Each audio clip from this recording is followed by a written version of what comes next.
My name is EeJay. Good evening. Welcome to the Footie Fantasy Podcast. Today we're going to be talking about Arsenal and Manchester United. And before we jump in, I'm going to introduce our guests. I'm going to start with Itata. He is new to the show, Manchester United fan. Welcome. And then Thank you.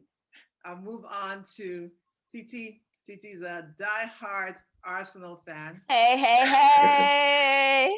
She is the For founder. life, She's the founder of the largest Arsenal community on Facebook, and my even good in friend. heaven. Yes. That's our logo. Mhm. Our logo. All right, and last but not least, we have Buchi. Buchi is a member of our Footy Fantasy crew. You've seen him on the podcast several times, and he's a Woo. Manchester United fan. All Awesome. right.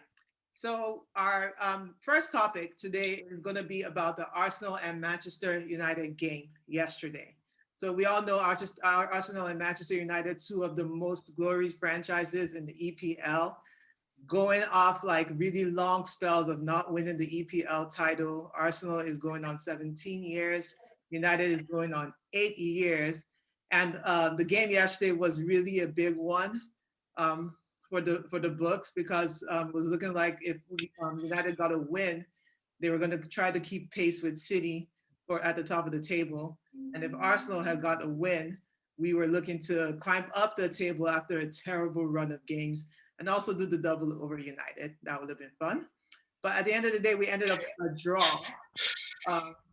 People say it's a fair result. I don't know. We'll start with Itata, our guest. Since United was the guest team, the visiting team, share your thoughts with us about what you thought about the game and what you think that draw meant for the two clubs. To be very honest, I got into the game pretty confident. Because the truth is, United, just based off of personnel, we have the better team, talent for talent. But I'm going to concede Arsenal have the more tactical coach. So I did think about it and I was like, this game is going to be won from the bench.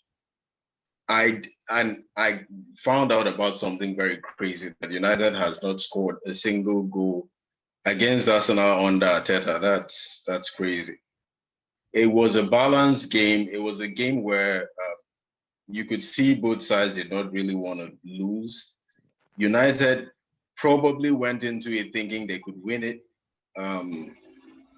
Unfortunately, Rashford decided to play the game in high heels.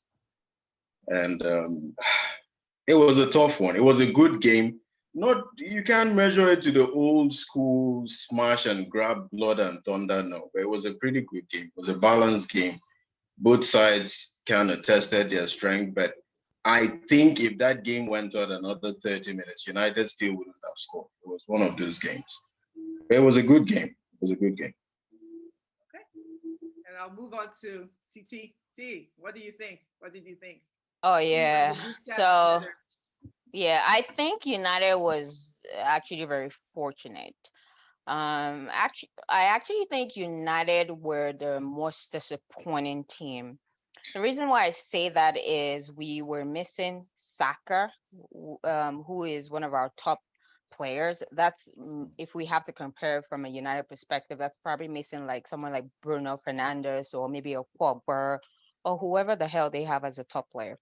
So we were missing Saka, we were missing Kieran Tierney, and I believe we were missing Aubameyang as well.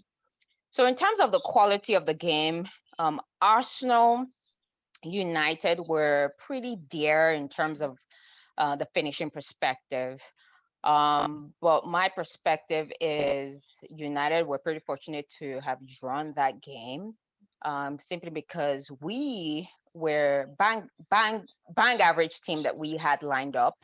I expected United to actually win. As a matter of fact, when I actually saw the lineup and we were missing those three players or two players, I expected United to win.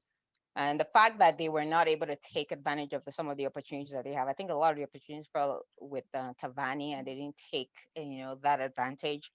That was pretty disappointing. And we probably will talk more about the fact that because of that, I don't see United winning the top Premier League because they could not even take advantage of any of the average Arsenal teams that we have. I think she has a United fan in the background. Yeah, like what the heck, dude? United fans are just terrible. We'll move on. Good point, CT. We'll move on to what you think. To me, Yes. yeah. I would say I agree to some extent with the previous speakers. They've actually said most of what has to be said.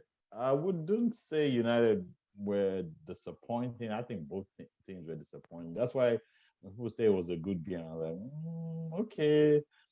It wasn't really good because the most important part of football is goals and chances, and there were not that many good, clean chances in that game. So how was it good?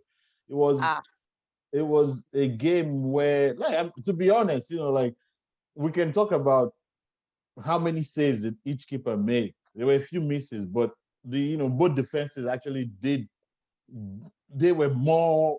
They were better than the rest of the team. You couldn't say, oh, there was one. What's it called? Lacazette played well, but he wasn't better. Like, they didn't create too many chances. They weren't incisive. Arsenal, the same thing with Man United. Man yeah, United had so much possession, but they were dull with it. Yeah, Cavani missed what you would call an open goal, but yeah, that was the only real big, clean, clear chance you would say that was created. The best yeah. chance Arsenal had was that free kick from Lacazette. No, That's I how. actually think it was William, the William chance. No, yeah, That the was the Willian best chance was chance. Yeah, actually a good chance. Yeah, that was also a good chance. But I think yeah, that Lacazette chance was, Because if he had gone in, that chance hit the bar. yeah, that hit the bar. If he had gone in, if he was on target, it was a goal. Nothing was stopping that. So I think both teams disappointed me, to be honest, because correct. um, at the end of the day, it's still a Premier League game, and I expect two teams to come out who need points to come out and try and win a football game. Correct. That Correct. is where I can't say United were the disappointing team. United needed points because they were chasing City, but Arsenal needed points because Arsenal had been suffering for a long time, and they were also in form, and this was a home game. So that's my take on it. I enjoyed the game because of the emotional attachment, but in terms of football, it was meh. That's just being honest. I mean, if I may, though, United is second, right? They're the That's right. team that's challenging for the title. And if you have two players on the Arsenal team that are missing from a team, then it was up to United to take advantage of that. I want to believe that United, like it's from you fans, Itata and Buchi, you two should have felt probably, yeah, after yesterday's game, that it felt like a loss, right? Because you should have gotten 3 points from that game, considering we were missing our two top players, and I'll considering be the second thing, it was considering United is also competing against City and Liverpool. We're not competing to win the Premier League from an Arsenal perspective. We're just trying to finish in maybe top 6 or top 4. So I'll, that's why I feel United were actually underwhelming, considering you faced a very average Arsenal team. Titi, I'll do a very Nigerian thing and I'll answer your question with a question. When last did United beat Arsenal?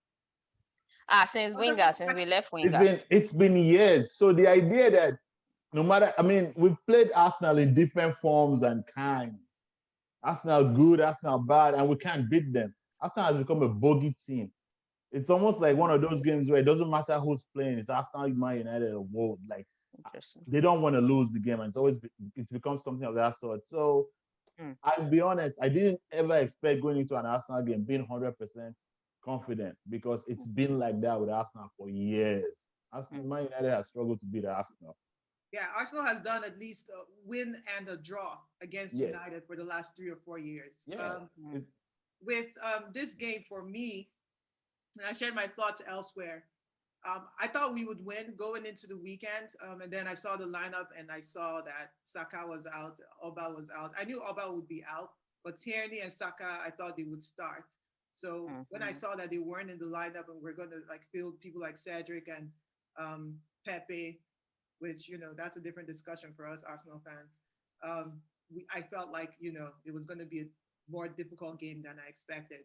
Yeah. And you guys saw it was. I think it was pretty average.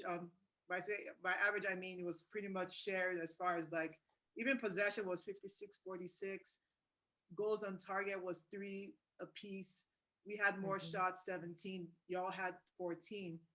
But I think, like you said, the quality of the shots were not there. If you think about it, the saves that Leno had to make, Leno only had to make one real save. And that was against Fred. Every other save was like minor. And then Rashford had a good chance. It didn't fall to him to shoot the ball because he didn't take that chance in the moment, but he had a good opportunity. I think that was a good chance. Cavani had a good chance. For us, we had, you guys mentioned the Laka chance.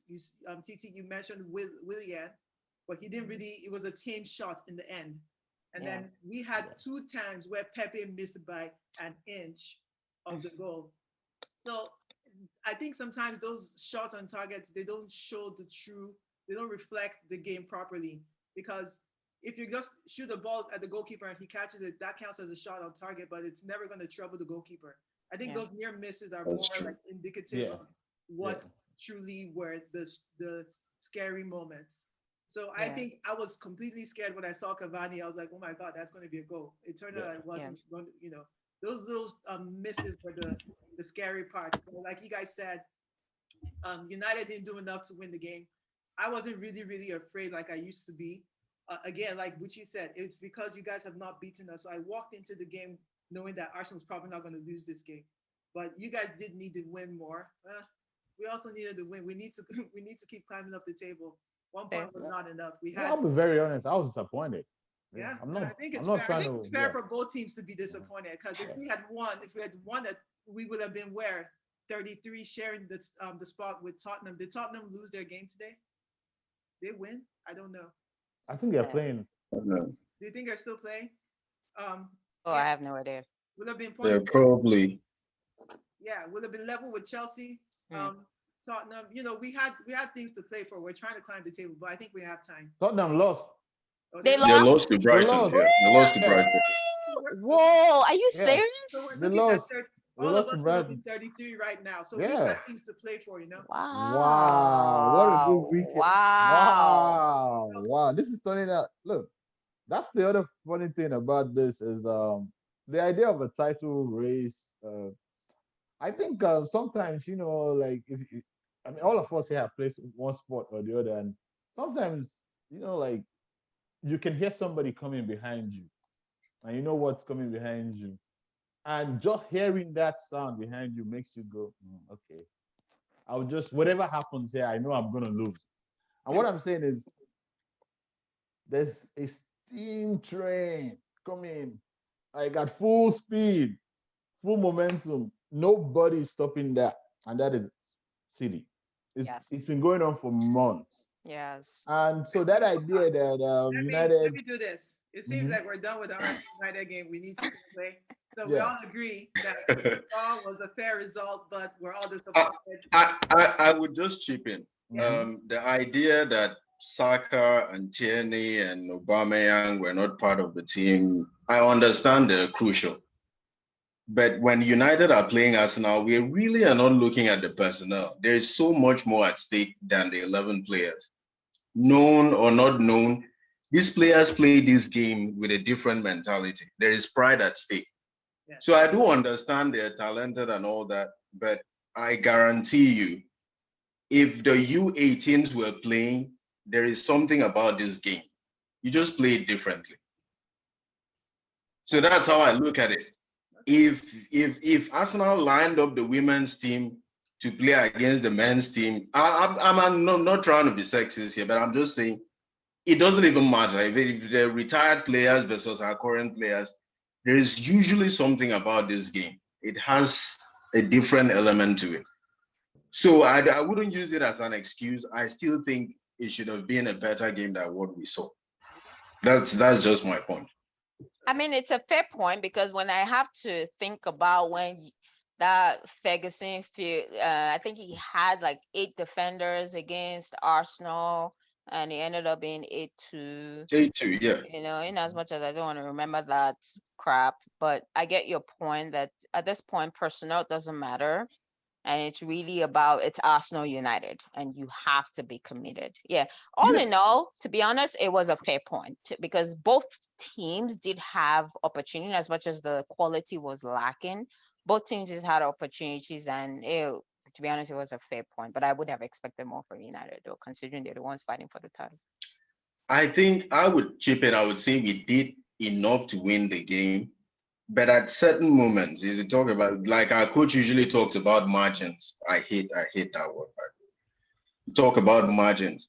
If Rashford buries his chance, or Cavani buries his chance, or Fred, if the Fred chance, he did what it was intended. Leno pretty much, it was a fingertip. It was going in. Yeah. It was going in. That So just a few things would have changed that game completely. Right. And if Lacazette scored that free kick, because De Gea was rooted. Yes. Yeah. You're saying you It would didn't have want to talk about margins, but you're talking about margins right now. That's what you're doing. No. Why I'm saying so is that if those chances fall to, say, Aubameyang or Aguero, we are not talking about margins. These are guys who would Aguero score. right They now, score not like this. Aubameyang. Aguero, not Aubameyang right now, but No, I'm just saying the quality of these players over the body of work playing football over their careers. There's certain things you just know. Yeah. They're gonna come clutch. That's the thing. A chance fell to Cavani, for example. What was the coach? Who else would you want a chance to fall to among all Man United strikers but Cavani? And he missed an open net.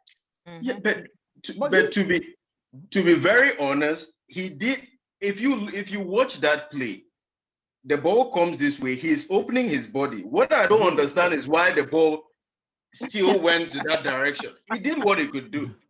He did open his body. If you watch the replay, he opened his body, and it was supposed to go this way, but it went this way. I think the ball hit him. He didn't hit the ball. The ball hit him. He moved his foot, but it hit him. And it hit, but that's just it's football. Man, look, like our former coach would say, that is we could talk about this from now till tomorrow, that's true.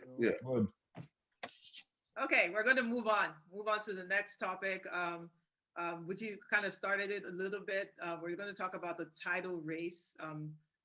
Top four, we've seen these musical chairs go back and forth. People have settled, we've seen at least 5 lead changes since the beginning of the league, beginning of the season. So what do you guys think? What is clear now that wasn't clear before in week 21? Buchi, let's start with you. I think what's clear is that there's a good team in the league that is, the pace setter, and they've found their form, they found who they are, and that's City. And so the rest are trying to catch up with them, but that's not going to happen. I don't think they will, unless they get another crisis, maybe another COVID crisis or injury crisis. But apart from that, I see City getting that. I think the top 4 is set. I think Leicester, Liverpool, and United. The only thing that's going to happen is they're going to just keep switching positions from now to the end of the season. I don't think any other team is breaking into the top 4. And I say this because those 4 teams, if you look at them, they're good enough to not lose games. They're not going to lose a lot of games from now till the end of the season. So for that reason, only a few teams actually can really beat Liverpool. Basically, what I'm trying to say, to cut a long story short, is those teams have to beat themselves unless they're playing City from now till the end of the season. And it doesn't look like they will. And so I think that's top 4 for me. They're set. It's just what position they'll be. Okay, I do want to point out today that Leicester did lose to Leeds, and I am a big Leicester hater. I think they will always fall at some point in the season. I think there's a chance that they don't finish top floor. Any of these clubs for sure don't finish top floor. Yeah. I'll move to Titi. T, what do you think? You know what? As at yesterday, I was thinking Manchester City has this, they're winning the Premier League. Then I saw Salah's goal today. Oh, you know what? As long as they have a player in the caliber of Salah, I think it's still very difficult to ascertain who's going to win the league. because it's still very small margin. So for me, top two is between Manchester City and Liverpool. That one is finite. Forget United or what the heck United is trying to do. United is probably going to finish between third or fourth. So it's, to me, it's between City and Liverpool for 1 and 2. United and Leicester for third and fourth. And then we'll have Chelsea and Arsenal. And we're going to have Tottenham after Arsenal, is how I see it. Because for me, I think every team, similar to what Arsenal have gone through, is going to go through a patch. Liverpool have gone through that, and it seems like they're coming up. City still has to go through that, which is why I'm thinking it's still very difficult to really ascertain who's going to come first or second. So it's between those two for sure. Either Liverpool manage to hold that title, or City get it back. So it's between those two. But third and fourth is definitely between Leicester and United. But Arsenal is definitely not coming, is not finishing in any of the top four for sure. Arsenal for me would be finishing in 6th or 7th position. So I do know for me it's City. If I have to rank it, it's perhaps City, Liverpool, United, Leicester. Then you have Chelsea, because they do have a new manager, which always has that push. Then you do have Arsenal, and then you have Tottenham coming into that 6th position, is how I would definitely see as for my top 6 for sure. Okay. All right, Itata, what are your thoughts? Top 4? Well, for top 4, I think City and Liverpool are a certainty, just because they've done something consistently for maybe 4 years now. So whatever they're doing is not by mistake. They've been able to create a system and create a formula for success that has sustained. So they're going to be there. They're going to be in the top 4, certainly. Leicester, people think Leicester huff and puff. They have a very good coach. They're doing big things. I know you don't like Leicester, but they're not there by mistake. I suspect Leicester is the only other team that may likely solidify the place in the top 4. Now, this season is very strange. You know, there was a time I would pull up the table and Arsenal wasn't even visible. I would have to stress my thumb to find where Arsenal is. And all of a sudden, Arsenal, to be honest, all of a sudden they're very visible now in the conversation. You know, it's a season where you string 4, 5 consecutive wins, all of a sudden you're very relevant. So I can say for 2 teams, Liverpool and City, just because of who they are, they're 2 different monsters. Leicester, I suspect Leicester would be there at the end of it, and that is a very dangerous prospect. United are very unpredictable, very inconsistent, you know, and of course Chelsea, I don't know what Chelsea's problem really is. They're stuck, but they're confused. It's like having a plate of soup with so many different kinds of meat in it. You don't know which one to pick and choose. It's like that. That seems about right. So you know, it's a tricky season, and actually, it's a season where if you get your act together, you can be crowned champions, even if it is Villa. That's how I see it. I think sorry, I think there's a gap opening up though. That's the thing that I want us to mind the gap, where no matter how much you run, unless you hold every other thing, you're not overtaking them, because they've opened up a 7-8 point gap. You know, it's the EPL and it's football, Buchi. No, you know what I'm saying. It's the Premier League and it's football. Hold on. I'm not saying one team. I'm saying they. You know, when you're chasing one team, 7 points on one team is different from 7 points on 3 teams. 3 teams won't just collapse at the same time. And some of these teams we say haven't had a collapse have had. City struggled beginning of this season. We had that COVID crisis. They had all of that. You know, that's why one of the reasons why no matter how good their form is, they haven't gone 15 points clear. You know, so it's been an inconsistent season, but points are opening up. Like, for example, Leicester are 39, the others are on 33. You know what I'm saying? City is on 40, 44, 41, something of that sort. So there's a gap opening up that it's hard for other teams to start catching up unless, you know what I'm trying to say, something. But what I'm saying is you can't absolutely put a bet on City or Liverpool or United or any other team not having a patch. Like Titi said, in this season is very possible. Yeah. But just based off of current form and football, I don't see any team beating City. They're playing on a different level now. It's dangerous. They're like you said, it's just the train. They're coming. They're really coming, and they used to have an issue with their defense. It seems they've sorted that, and that's. I was going to point out with the defense with City, we're used to see them score their way through problems, and now they're just defending their way out of situations. So and they say defense wins championships. That's what we're going to see. That's how Liverpool won last year. Their defense was solid. This year, a little bit shaky in the back.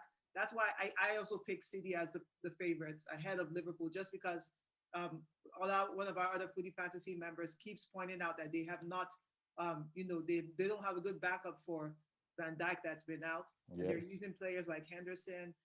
Fabinho is injured. They don't have center backs pretty much. They're playing with children and just trying to patch their way through the rest of the season.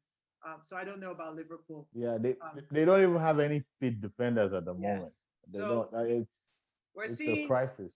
I say Liverpool. I say City first. I don't want to commit myself fully to City. Like Titi said, you can't do that with Liverpool so close. But if the season if we're so close to the end of the season, I would definitely say City is a favorite to win, followed by Liverpool.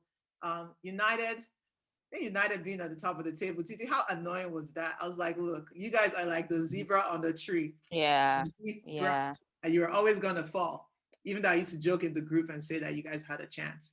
There was no chance. I mean, United will finish. I joke about Arsenal every beginning of every season. No, United will finish in top 4. They have a good enough team to finish in top 4 for sure. I mean, we're qualifying everything we'll say based on COVID, and of course, European football comes up next month, and we don't know what's happening, and then we don't know what COVID is going to do. But if things continue the way they are, I don't see much changing too. Yeah. But you know what? It takes just an injury. So you see how we're praising and elevating City. Yeah. Imagine one like Stones getting an injury or Diaz getting an injury, because that's how Liverpool capitulated as well, because it took their defenders like getting injured, and we have about, I think from today, I think we have like 18 games more.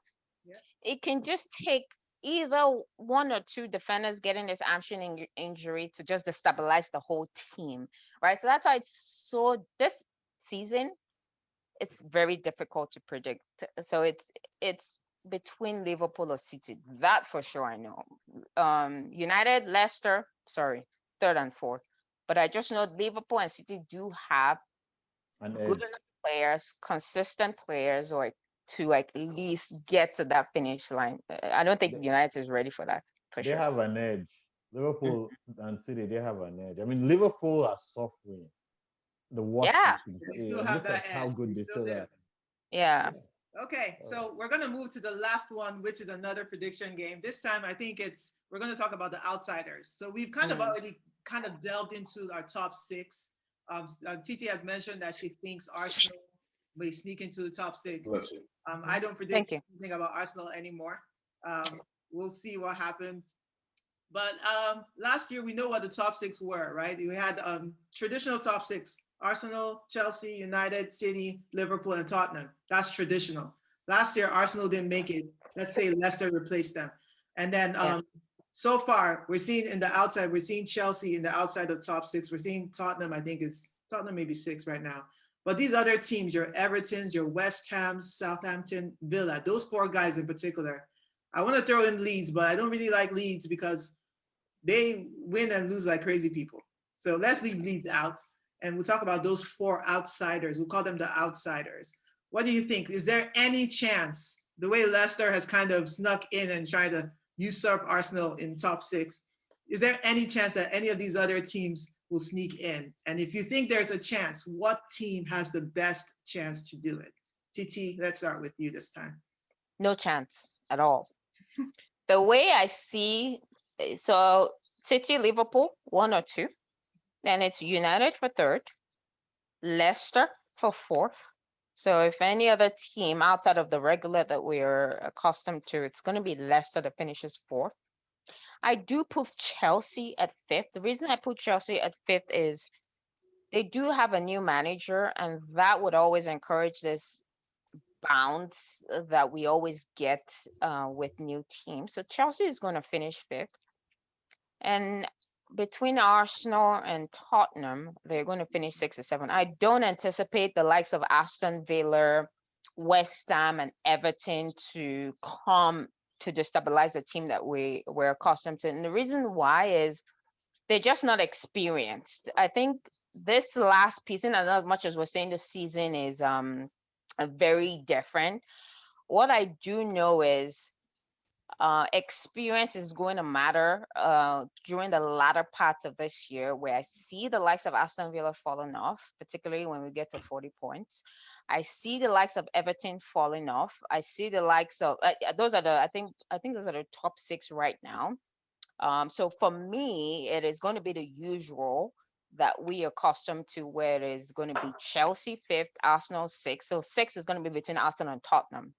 I don't, like I said, in summary, I don't really anticipate the others coming up, frankly, because of from an experience perspective, and frankly, because I know that as we get to the thick of things, they will continue to drop off. Okay, so no chance for those teams, according No. to me. All right, Itata, what do you think? I don't know. Chelsea, you have to understand, a new coach coming in, it's almost like starting from scratch. I have a question mark about Chelsea. I'm not entirely sure of Chelsea. Arsenal, the defense is doing big things now. You guys are doing, even though the hope is like a dwarf trying to get something from the top of the skyscraper with no help, you know. but you know what? Arsenal have been doing something. That defense, I'm really impressed with that defense. Mhm. And Gabriel is not even a part of it. Mhm. Gabriel is not even a part of it. It's all coaching. I do suspect Villa, and I know Buchi is gonna laugh because he knows I'm a huge fan of Grealish. But That's right. I do suspect Villa because they're actually playing well. They're playing well. They're winning games, not by mistake. Leeds is not in the conversation. If I need to be entertained, I watch Leeds. You know, they win 9-8. I'll take it. It's a game of football. For a neutralist, I'll take it. But I suspect Villa. It's difficult to say anything against Arsenal just based off of experience. Whether you like it or not, they're still a big team. You know, I might roast Arsenal here and there, but it's a big team, and the coach actually tactically is very sound.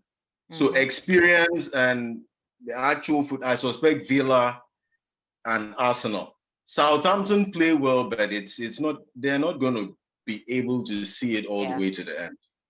Right. So Villa and Arsenal for 5th and 6th for me. Interesting. Yeah, it's a weird one because why I say it's weird is because if you take out the usual suspects there, Arsenal, Chelsea, Tottenham, the other teams are in better form than them. But when you start trying to say the other teams are in better form, you're like, oh, they just lost one game when you thought they were in good form. What I'm trying to say is like Southampton were good, but they've lost their last 3 games. Villa used to be good, but they've lost like 3 of their last 5 or something of that sort. West Ham have won, I think they won 4 of their last 5 games and they just lost. So that, you know, just when you're about to say, oh, they're good, they bring up the question marks. But at the same time, the usual guys too are not really, like Spurs were looking good and they've started losing again. Arsenal are winning again, but is it really Arsenal? Chelsea, like Itata pointed out, you know. So the only thing I'll say is that in all these teams, the only team I would bet on is Aston Villa because they have courage. there's something I noticed rewards small teams in the Premier League is courage. It does, especially teams that are well organized.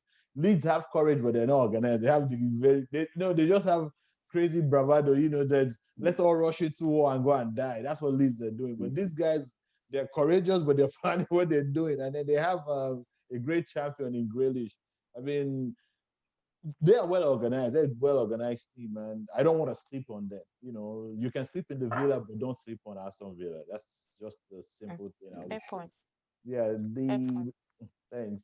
But the rest of the teams, I would actually agree with what you guys say. The usual suspects will still be there. Their managers will turn up at the end of the day. I think we will still end up being Spurs or Chelsea. Maybe Villa will break in if one will, but maybe they won't have enough gas. So far, I'm Hmm. only hearing the possibility of a Villa out of those 4 teams breaking in. I'm team. None of them are going to break in. Yeah, I don't think Villa is going to break in. I think it's really going to be the usual. I think the only person that's probably going to break in is Leicester finishing in fourth, Yeah. Chelsea in fifth, and Arsenal in sixth. I don't anticipate Villa is going to finish it, but we'll see. We'll see. Maybe it's getting time for us to start talking about the top 7. What does top 7 give you? Like 7 is Like maybe we should start giving Leicester and Rogers a little bit more respect. No, Leicester is definitely Right. going to finish in Yeah. top four Where, for where, sure. where did Leicester finish last season? Fifth. 5th. 5th. Okay. Yeah, They Mhm. bottled it, right? Don't you remember? Yeah. We talked about yeah, that. they did. They They didn't did. bottle it, yeah. They're but then a lot of teams are bottling it. They're just the best bottlers because Chelsea bottled it. Chelsea were worse than Leicester, in my opinion. They really bottled it last season. And Sheffield United bottled it as well. And I think other big teams bottled it. Yeah, But I think it's just the same thing happening this season. Big teams are not performing, and Leicester is just heading there. yeah. We'll see. Okay. Last question, last segment. Did any of us prepare our kudos for the week and the donkey for the week? Yes. Yeah, Mine is definitely. kudos though. Mine is kudos for All sure. right, let's hear it. Ah, Salah, God. That goal. Oh, that control, the goal. So I was watching today's game. I've always rated Salah. And I've always thought and I've always wondered why he's never been nominated for Ballon d'Or. And on comes today. They're under pressure. They have no Mane. I don't think Mane started today. I don't think Firmino started today. And you have this defender, Alex, whatever his name is, I can't remember his name. He passes that ball to Shaqiri. And Shaqiri makes one outrageous pass to Salah. And just that control. The first goal, first of all. The second goal, just showing up for Liverpool. These are games where you need your top players to show up. And Salah, to me, has been so consistent. Yes, he's had off games, but he's been so consistent with that. And those 2 goals against a very informed West Ham team, no. Salah for me. Kudos of the week. All right. Anyone else with another kudos? Yeah, I do. Grealish, best thing I saw this weekend. The volley he crossed for the first goal. It was a cross ball, and he Right, hit it with his left leg one time, and this guy finished it. The finish matched the ball, but I think it was very hard. It was tough technique. It was really like Itata. You know what I'm talking about. Hit that ball one time, put it perfect. Compared to Salah's goal. Oh, well, that's another kudos. I didn't argue Salah's goal was wonderful, but that volley too was hard to. That volley cross is I very, love very hard Grealish. to. He's It's an very Arsenal hard to player do. next season. He knows where he's supposed to be. Yeah, He knows. man that is searching for house in Greater Manchester. If we should relax, so He's in London, don't worry. relax, so we'll use money. We'll use money and cover that case because we know we can't battle London for culture, but we'll use money. That is true. How about you, Tata? Anything? I think about even being a United fan, that Rashford, this idea of people getting on Twitter to just be inhumane to fellow human beings. It's not something that I really stand for. I think I think I don't know the FA or how it should be, but this thing should be stamped out. Football is entertainment, but when you take it to that next level, it's unacceptable. So, donkeys all around the world acting like idiots, there is no Agreed. space for them here. I Absolutely. agree. Yeah. Agreed. Yeah. That was my donkey as well. Yeah. Someone sent a message in a WhatsApp group that sums it up. He said, Cavani missed a glorious chance and Rashford gets racially abused. How do you balance that? Hmm. It kind of tells that story where we, Hmm. as Black people, can't tell it enough that we get judged, we get held to different standards. Our failures are always, glorified, and our success is minimized. Exactly. But at the end of the day, I think we have to learn to live with this. And why I'm saying this is, um,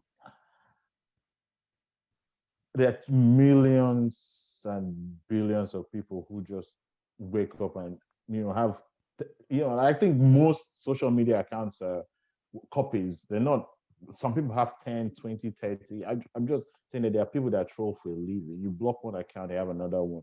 They're going to keep doing this. And I think players should, you know for the life of me, I don't even know what some of them are doing on social media. I'm not trying to say they should minimize getting the best out of their lives, but I think a lot of them should just turn off comments because it's just something we all have to live with, because players get the worst of it, but for example, two of you are ladies, you can't. If we start talking about what you get on social media, on your personal lives daily, it's something that I don't know how we handle it because I don't want to blame the media companies or the FA. What's the FA supposed to do? Ban some guy living in his mother's basement in Idaho or something? What are they going to do about those kind of people? Yeah. So, well, it's really, really annoying and very painful to see every day. Yeah. Absolutely agree with Tata and Buchi on Donkey for the week. That's for sure. Yeah. So many of them, and I'm pretty sure Rashford refused to share their comments. Pretty sure they were in his inbox. So those weren't even public comments. Those are things that people sliding into his DMs and saying all Mhm. sorts of things. And we know they did the same thing to one of your defenders midweek. The guy I liked. Translate. Yeah, They did it, two of them. They yeah, did it to Marshall and exactly. Tuanzebe. It's very racially charged, and it's just inappropriate and just They did it to Reece James as well. exactly. It's Reece it's yeah, James it's of very Chelsea. It's Yeah. becoming it's very consistent. It's yeah, been very Consistent. consistent. Yeah. Yeah. we're hearing more and more of those, and you wish that they would go away. So hopefully, people just learn to be better humans. Um, I'll wrap up now, but I do want to give a little bit of kudos to Brighton for beating Tottenham. Yay! Whatever. Nah, Hey! wow, like there's one thing, there's Tottenham. one This is thing not we the can all topic of the agree podcast on is today, but it's good to always talk about them when we get the opportunity. if Um, one thing we can all agree on is we can say what's we can't say what we all think about Tottenham or Yeah, I know, right? that is fair. I know, right? Okay. Okay, that brings us to the end of the show. Thank you all for coming. Buchi, Titi, Itata. It was lovely having you guys on. At the end of at the end of our video, you will see all the links to all our websites, our Facebook page, our YouTube page, Twitter page. Follow us on those accounts for more content. Thank you. Okay.